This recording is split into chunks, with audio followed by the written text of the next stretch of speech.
Muchas gracias a Rosa Díez por su intervención y por exponer claramente cuáles son las propuestas de UPyD para una reforma total, para una regeneración democrática y para el nuevo modelo territorial que propone su partido.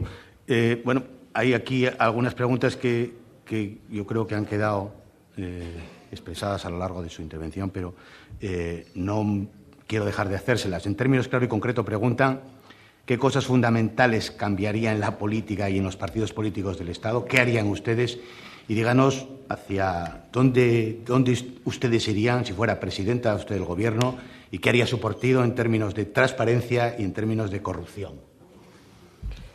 Sí, bueno, como ha dicho, ya he planteado algunas de estas cuestiones, ¿no? Yo creo que el combate contra la corrupción política es realmente la asignatura pendiente de nuestro país. La corrupción no solamente es que se lleven el dinero a su casa.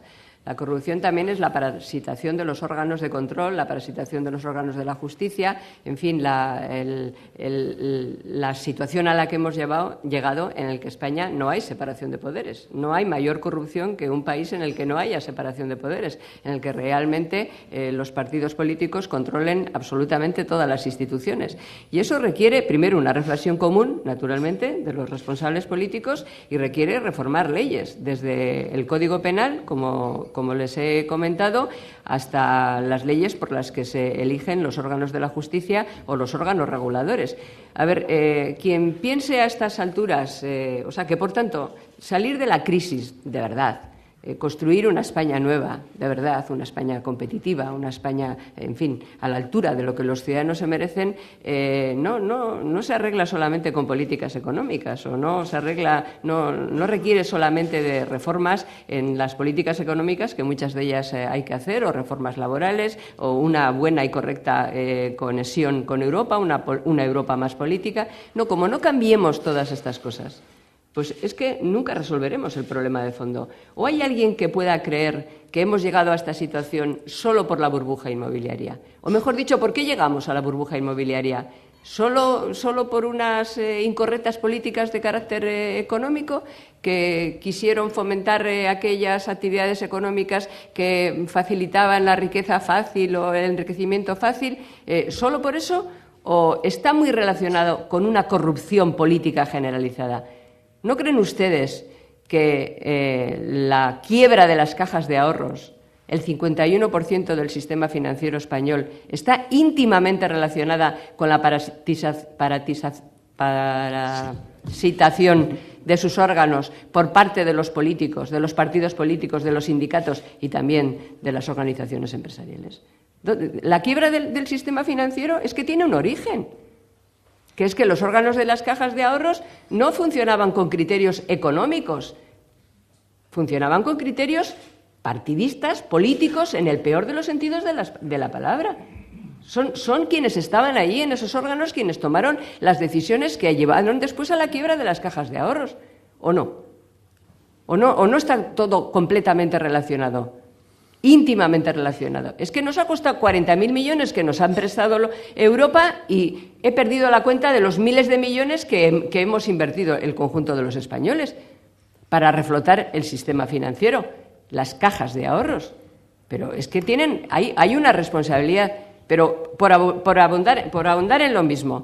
Es que ustedes no creen que si los órganos de control, léase Banco de España, no hubiera estado de la misma manera copado por los responsables nombrados allí por los partidos políticos, nunca se hubiera llegado en las cajas de ahorros a la situación en la que se llegó. Es que hoy lo dicen hasta los propios órganos, hoy lo dice hasta el Banco de España, y así todo íntimamente ligado. Entonces, si no resolvemos ese problema, si no regeneramos la democracia, si no garantizamos la separación de poderes, si no incluimos reformas en el Código Penal, si no quitamos de las listas a las personas imputadas por delitos de corrupción política, es que repetiremos la historia y no seremos capaces de salir de la crisis, porque la crisis la provocó está directamente provocada. La diferencia entre nuestra crisis con las crisis económicas de los partidos de los países de nuestro entorno es que la nuestra es una crisis política que está en las instituciones. Por eso otros han salido mejor que nosotros. Y la crisis ha sido menos profunda que la nuestra. Por eso yo creo que abordar todas estas cuestiones y luego la reforma del modelo territorial del Estado, por supuesto, es fundamental. Habla usted de partidos viejos. En contraposición, ¿no pueden los partidos nuevos unirse ante las próximas citas electorales para poder imponer un programa esencial de la regeneración democrática de la que habla? Es que los partidos nuevos tampoco son todos iguales. Es que quiero decir que en España tenemos esa bueno, entiendo, porque, a ver, nosotros fundamos Unión Progreso y Democracia porque creíamos que en España nadie defendía lo que nosotros creíamos que había que defender. No se nos hubiera ocurrido fundar Unión Progreso y Democracia si ya existiera otro partido que defendía lo mismo que nosotros. Entonces, nos hubiéramos afiliado al otro partido o hubiéramos votado otro u otros partidos. Entonces, cuando surgen partidos nuevos es porque hay personas que llegan a la convicción de que no hay nadie que defienda lo que ellos quieren defender. Me parece de una lógica aplastante. ¿Por qué surge un periódico nuevo? Porque cree que hay un espacio, ¿no? Entonces, cuando surge un periódico nuevo, ¿por qué nadie le dice, oiga, ¿por qué no se une con una cabecera que ya existe? Y dice, oiga, no, he surgido porque creo que hay un espacio que no está ocupado por ninguna cabecera. Quien dice un periódico, digo una emisora de radio. ¿Por qué no se unen ustedes? Pues, porque creemos que hay un espacio y que luego la gente da el dial y, en fin, conecta con quien le parece. Pues en la política pasa igual. En España hay todavía demasiada reivindicación del partido único. Entonces, yo creo que es muy bueno que los ciudadanos puedan elegir y que elijan, porque la democracia no es votar, es elegir. Pero esa unión de los partidos nuevos podría referirse a una reforma de la ley electoral por la que ustedes abogan repetidamente. ¿Cuál es la que ustedes plantean? Bueno, la reforma de la ley electoral se hace, como ustedes muy bien saben, desde las instituciones, teniendo mayoría o teniendo votos suficientes para condicionar a los partidos que tienen mayoría. Nosotros creemos que hay que reformar la ley electoral para que cumpla un principio fundamental básico, que es que todos los ciudadanos tienen derecho a elegir en igualdad de condiciones y todos los partidos políticos tienen derecho a ser elegidos en igualdad de condiciones. Entonces, la ley electoral actual es una ley hecha para el bipartidismo. El legislador, en el momento que se hizo la ley, que partió de un decreto preconstitucional del 77, creyó que lo importante en aquel momento era una ley que garantizara dos partidos fuertes. Veníamos de una dictadura, había que construir la democracia. El legislador tenía miedo de que el Parlamento se llenara de pequeños partidos políticos que no fueran capaces de acordar lo necesario para construir la democracia, e hizo una ley profundamente injusta, o sea, que favorece a los dos partidos nacionales, a los dos partidos grandes, PSOE y PP, con los nombres que sea, y que favorece a los partidos nacionalistas, a los que se presentan en una circunscripción. Bueno, yo creo que esa ley, que todo el mundo sabe que es profundamente injusta, no solo ni siquiera fundamentalmente desde la perspectiva de los partidos nacionales, que no somos los dos grandes, sino desde la perspectiva del ciudadano, que ve como el voto de su vecino vale 6 veces más que el suyo si vota otra opción distinta que la suya, depende de cuál sea, pues esa ley hay que cambiarla. Hay un informe del Consejo de Estado de la época Zapatero que lo pidió para ver si era posible cambiar la ley sin cambiar la Constitución. También se puede cambiar la Constitución, pero cambiar la ley sin cambiar la Constitución para hacerla más justa y más proporcional. Y, bueno, hay un informe estupendo con varias alternativas que Zapatero metió en el cajón y que Rajoy a lo mejor ha triturado, pero desde luego en eso ninguno de los dos lo quieren cambiar. A ver, el problema del producto de la ley electoral en términos de distorsión en España, los malos no son los partidos nacionalistas, no nos equivoquemos, porque tenemos siempre la tentación de echar la culpa al PNV, a CiU, para esto de la ley electoral. Claro, se benefician. No, los que más se benefician son el PSOE y el PP, que son los que no la quieren cambiar. Y por derivada también se beneficia el Partido Nacionalista y Convergencia y Unió, por eso de que la ley establece la proporción en los sitios cuando se presentan en una única circunscripción. Nosotros hemos planteado esa cuestión, por ejemplo, en Asturias, desde las instituciones. En Asturias solo tenemos un diputado en la Asamblea, pero era clave para determinar quién gobernaba y cómo gobernaba. ¿Qué hizo UPyD? En vez de plantear una vicepresidencia y 2 consejerías, o un senador, que bueno, eso nos lo ofrecían todos, o sea, cosas de ese tipo, planteamos reformas legislativas. Una, la reforma de la ley electoral, otra, la fusión de municipios, y una tercera, que era la constitución, la creación de una comisión de investigación sobre un caso de corrupción política que, por cierto, afectaba, en ese caso, más directamente al Partido Socialista de su época de gobierno, pero que a pesar de todo lo pactamos con el Partido Socialista.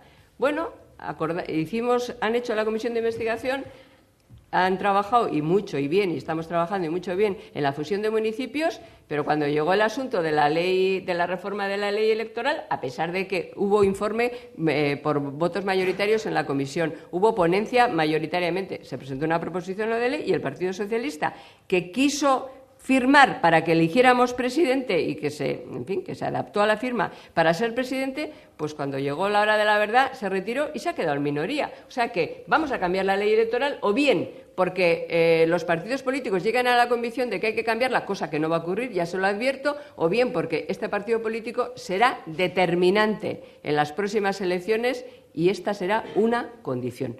Entonces se cambiará la ley electoral porque es injusta. ¿Qué opina entonces de las mayorías absolutas? ¿Son malas per se y los partidos bisagra? Hombre, las mayorías, yo creo que tenemos que juzgar las cosas a la luz de sus consecuencias. Y entonces, si hay alguien que me demuestre que la mayoría absoluta en España, salvo en circunstancias extraordinarias, en fin, de principios de la Constitución o situaciones muy extraordinarias, ha sido favorable para construir una democracia de más calidad, pues si me lo demuestra llegaré a su conclusión, pero mientras tanto creo que las mayorías absolutas nos están dando y nos han dado muy mal resultado en términos de país, no en términos de partido político. ¿Es posible la inclusión de UPyD en el Parlamento Europeo, en el Grupo ALDE, junto con CiU y PNV? Junto con CiU y PNV, no. Categórica. ¿Debe dimitir el ministro del Interior tras lo ocurrido en Ceuta, en estas noticias que estamos conociendo últimamente? No, yo creo que debe de dar más explicaciones que las que ha dado. Yo creo que aquí lo importante es que determinemos. Ayer, como saben ustedes, hubo una comparecencia parlamentaria de 5 horas, no me acuerdo, a las 11 de la mañana empezamos y yo salí de ahí a las 4 de la tarde, o sea que una larga comparecencia. El ministro dio muchas explicaciones. Hizo algunas afirmaciones sobre, en fin, negando algunas de las cosas que habíamos ido viendo publicadas y que incluso habían sido versión oficial, como que no se habían disparado balas de goma ni ningún tipo ni utilizado ningún tipo de arma disuasoria. Ayer el ministro reconoció algunas de esas cosas. En fin, yo espero que los tiempos no le desmientan y que no se conozcan nuevos acontecimientos que le desmientan, porque si se producen nuevos acontecimientos que desmientan su versión y no comparece y da explicación satisfactoria, tendríamos que pensar en otra cuestión, en otra historia o en tomar otra decisión. Pero lo que ha ocurrido en Ceuta es verdaderamente muy grave. Desde luego el Gobierno de la Nación, todos los gobiernos tienen el deber de defender las fronteras, estaría bueno, o sea que eso no está en cuestión, pero también tienen el deber y la obligación de proteger las vidas humanas, o sea que, en fin, ahí hay siempre se plantea una ecuación y yo creo que ambas cosas tienen que resolverse satisfactoriamente, ¿no? Y a mí lo que más me ha molestado, se lo digo, lo que más no, pero lo que más me preocupó, me molestó ayer en la intervención del ministro, es que siguió una línea que a mí me parece completamente rechazable y es esconderse detrás del uniforme de la Guardia Civil. O sea, hablar de la Guardia Civil para esconderse detrás de ellos, ¿no? O sea, al final parecía que toda la culpa era de la Guardia Civil, o sea, que todo. Y claro, la verdad es que me parece que eso es absolutamente escandaloso, porque si hay una institución, un cuerpo de seguridad que haya probado, en fin, su tarea humanitaria, poniendo en riesgo su vida para salvar otras vidas, es la Guardia Civil. O sea, eso no está en cuestión, de eso no estábamos discutiendo. Pero ese intento de ponerse por detrás y de decir, fíjense qué buenos son los guardias civiles, pero si eso ya lo sabemos, y de esa cuestión, eso ya está probado, eso ya lo sabemos. A quien tenemos que juzgar, y es nuestra obligación, es la actuación política, la actuación de los políticos y la responsabilidad del Gobierno. Creo que hay mucho por aclarar todavía. ¿Podría concretar qué otro tipo de política económica podría aplicarse en un posible gobierno en el que participara UPyD y qué tipo de reforma laboral habría que hacer para crear empleo? ¿Hay alguna? Sí, bueno, una conferencia sobre la política económica alternativa daría para mucho más que contestar una pregunta. Yo les invito a ustedes a que visiten nuestra página web. Tenemos dentro de la página web una página específica sobre economía y entonces hay una propuesta completa, incluso desde el punto de vista fiscal, que está basada y además concretada en muchas iniciativas parlamentarias. Pero déjenme que les diga dos frases. Primero, a esta política económica del Gobierno hay alternativas, es decir, para conseguir el déficit exigido por Bruselas se pueden hacer cosas distintas que las que hace el Gobierno de la Nación, porque yo creo que, como muchos españoles, bastante harta de tener que aceptar una especie de premisa de no nos queda otro remedio. O sea, tenemos que hacer esto, ya me gustaría a mí, que dice el presidente del Gobierno, hacer otra cosa y cumplir el programa electoral, pero, en fin, no nos queda otro remedio. Oiga, no, la Unión Europea nos establece el punto del déficit, la cifra del déficit, pero no nos dice cómo tenemos que llegar a ella. Es decir, que si el Gobierno de la Nación prefiere mantener las diputaciones que cuestan 6.000 millones de euros al año en vez de cerrarlas y dedicar ese dinero a investigación y desarrollo, a formación, a educación, a otra serie de actividades, en fin, mucho más competitivas y mucho más necesarias para España, pues lo podría hacer. Por tanto, hay alternativa a todas las cuestiones que hace el Gobierno, incluso cumpliendo los objetivos que nos establece la Unión Europea. Segunda, y muy concreta, por plantear en una materia una respuesta muy concreta. Citaba usted en la pregunta que nos remiten, la reforma laboral. Pues sí, también hay alternativa a la reforma laboral. Acabamos de presentar una proposición de ley precisamente en el Congreso de los Diputados, que otras veces lo hemos planteado desde la perspectiva de la proposición no de ley, con un modelo alternativo al modelo actual. La cuestión, en fin, más significativa y más diferencial es que nosotros apostamos por un contrato indefinido único desde el primer momento, con una compensación creciente en función de la antigüedad, con la posibilidad de llevarse la antigüedad de una empresa a otra y que termine con lo que es, a nuestro juicio, el peor problema de España, que es la enorme diferencia de trato entre empleados con contrato indefinido y empleados con contrato de trabajadores con contrato temporal. La reforma del PP, en ese sentido, lo que ha hecho ha sido repetir los modelos anteriores, lo que ya está fracasado, la dualidad en el sistema. La consecuencia es que hay más precariedad, no solamente no se crea empleo, se destruye empleo y además el empleo que se crea es un empleo más precario. Solamente creo que es el 7% de los nuevos contratos son contratos indefinidos, un porcentaje elevadísimo de los contratos indefinidos son contratos a tiempo parcial, el 12% de las personas que están contratadas viven por debajo del umbral de la pobreza y, como digo, la franja entre los que tienen, a la hora de la protección, de los que tienen un contrato temporal y los que tienen un contrato indefinido es cada vez mayor. Ese fue un fracaso de reformas anteriores, sigue siendo un fracaso de este y nuestro modelo es el contrato indefinido único, digo, por decirlo de una forma también muy sencilla y muy telegráfica. ¿Pero no teme que con esa medida las empresas rechacen el contratar trabajadores? Porque, sin duda, el que se lleven la antigüedad con ellos encarecería el coste del empleo. Está comprobado que no. Hay muchos expertos en materia económica y en materia laboral que avalan esta propuesta. El llamado Club de los 100 economistas es uno de ellos, en los que hay personas de todo tipo de adscripción ideológica y que hacen la simulación desde una perspectiva, en fin, profesional. Hombre, hay países en que este modelo funciona y son países que funcionan bien y, sobre todo, hay empresas, incluso en España, en las que este modelo funciona. La fidelización es un elemento fundamental para invertir en formación de los trabajadores y para que las empresas y los trabajadores funcionen bien. O sea que el modelo en España ha demostrado, en las pocas empresas en las que se utiliza el sistema, que es un modelo muy competitivo. ¿Con la posición de Cataluña ve en riesgo la unidad de España? No, a ver, si me pregunta usted si tengo miedo de que se rompa el mapa, le diré que no. O sea, yo no tengo miedo de que se caiga un trozo del mapa, creo que eso no va a ocurrir. Pero si la unidad es la igualdad y la cohesión entre españoles, eso ya se ha producido, eso ya se está produciendo.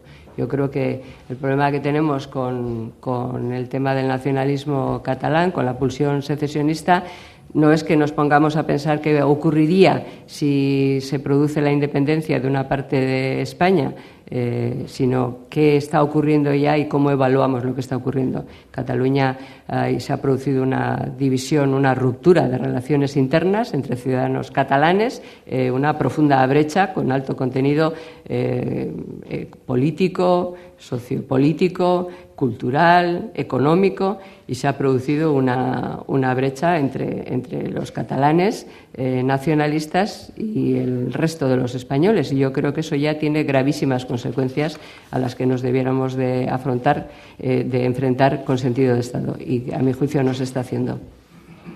¿Qué opinas sobre el proyecto de ley del aborto? Pues que espero y deseo que la guarden en un cajón. Me parece un despropósito absoluto.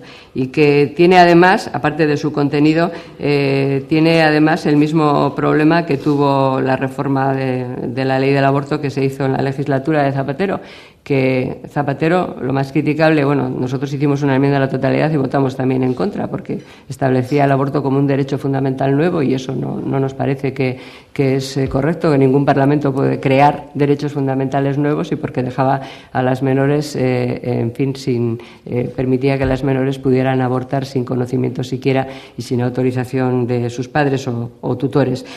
Por tanto, también nos mostramos en contra de esa iniciativa, pero además aquella iniciativa era, a nuestro juicio, muy criticable porque Zapatero la puso sobre la mesa para confrontar y para motivar a sus hooligans. Y el PP ha hecho exactamente lo mismo, además de que el contenido es impresentable porque establece, en fin, una tutela a las mujeres como si todas fuéramos menores de edad y porque vuelve al previo a la ley anterior, a la reforma Zapatero, sino porque la ha hecho de la misma manera, para confrontar. Y entonces, bueno, yo creo que ya la sociedad española es suficientemente adulta, en términos también democráticos, como para que seamos capaces de entender que esto no es una cuestión ni de derechas ni de izquierdas, que no es a favor o en contra del aborto según te consideres de derechas o de izquierdas y que además a favor del aborto no hay nadie, creo yo, a favor del aborto. Uno puede estar a favor de que haya playas o de vivir en un sitio donde hay mar o donde hay montaña, puede estar a favor de una reforma de un modelo de relaciones laborales X o Y, pero a favor de abortar, ¿hay alguien que está a favor de abortar? El debate no es a favor de abortar o en contra de abortar. El debate es si hay que despenalizar determinados supuestos o determinados plazos. Y claro, no es una cosa de contra la derecha o contra la izquierda o de derechas o de izquierdas y muchísimo menos tampoco es, y esto es una cosa que la izquierda, alguna izquierda repite mucho y lo quiero decir porque lo dijimos esta semana en el debate en el Congreso de los Diputados, esto tampoco es un asunto meramente de mujeres. Efectivamente, las mujeres en el último momento somos quienes tomamos la decisión, pero este es un asunto del conjunto de la sociedad y que según cómo lo decidamos, pues conformará el modelo social en el que queremos vivir. Ha sido usted crítica en su intervención con los tribunales por la interpretación que se había dado de la sentencia europea sobre la doctrina Parot y dice, ¿qué otra cosa se podría haber hecho antes de soltar a Inés del Río? No, a Inés del Río no había nada que hacer, había que soltarla. Porque la doctrina era sobre el recurso de Inés del Río. Es en el único supuesto en el que había que aplicarla automáticamente, tal y como se nos pidió. Pero en todo lo demás, ¿por qué se hizo extensiva automáticamente a todas las demás personas a las que les afectaba teóricamente la doctrina? ¿Por qué no se esperó a que hubiera recurso de cada uno de ellos? Porque es que el Tribunal Europeo de Derechos Humanos también ha hecho otros muchos recursos, otras muchas sentencias que podían haberse aplicado con criterio y con carácter general. Otras muchas, por ejemplo, las sentencias en relación con la ilegalización de Batasuna y de sus dos marcas. Si los tribunales españoles o el Gobierno de España aplicara con el mismo celo, entre comillas, aquellas sentencias que esta, Bildu no estaría en las instituciones y Amaiur tampoco, porque en las sentencias, esas sentencias que les acabo de reseñar, establecen con qué criterios determinados partidos no pueden estar. Y dice, no, aunque los estatutos sean legales, aunque condenen en los estatutos la violencia, si no condenan un acto concreto, es que lo dicen también las sentencias, esas sentencias del Tribunal Europeo de Derechos Humanos. Entonces, en el caso de Inés del Río, por supuesto, a ella había que aplicársele inmediatamente. Pero haber esperado al resto de... Sí, claro. Esa es su opinión. De acuerdo. En su opinión, ¿ETA está derrotada después de 2 años del cese definitivo de la violencia? No, ETA estará derrotada cuando desaparezca. Desaparecer es desaparecer, ¿eh? No estará ahí diciendo, yo ahora no voy a matar, pero sigo tutelando y sigo diciendo en qué supuestos y de qué manera. No, desaparecer es desaparecer, estar derrotada definitivamente. O sea, cuando no tengamos que hablar de ellos, hombre, para decirlo de otra manera. O sea, cuando no tengamos que preguntarnos y hablar de ellos porque han hecho un comunicado, o han dejado de hacer, o han detenido a uno que se ha incorporado, cuando no estemos esperando a ver si hacen otro comunicado o nos mandan un vídeo enseñándonos cómo cierran un zulo, en ese momento es cuando realmente estará derrotada. La habremos derrotado y podremos seguir viviendo. Antes no. Y quien se empeñe en plantear que antes no, es porque no, que antes sí, y que vale con que sencillamente no nos maten. Hombre, que si no nos matan, aunque sea temporalmente, pues ¿qué quieren que les diga? Es un alivio, o sea, no se lo tengo que explicar, pero no, eso no es la derrota definitiva de ETA. No podemos en fin, aceptar que la derrota sea que, por ejemplo, haya más de 300 crímenes sin esclarecer, mientras hay presos terroristas a los que se les da, en fin, las posibilidades de volver a su casa sin obligarles a colaborar con la justicia para esclarecer los crímenes. Más de 300 crímenes es más del 30% de los crímenes totales de ETA, sin esclarecer. Es decir, que no se ha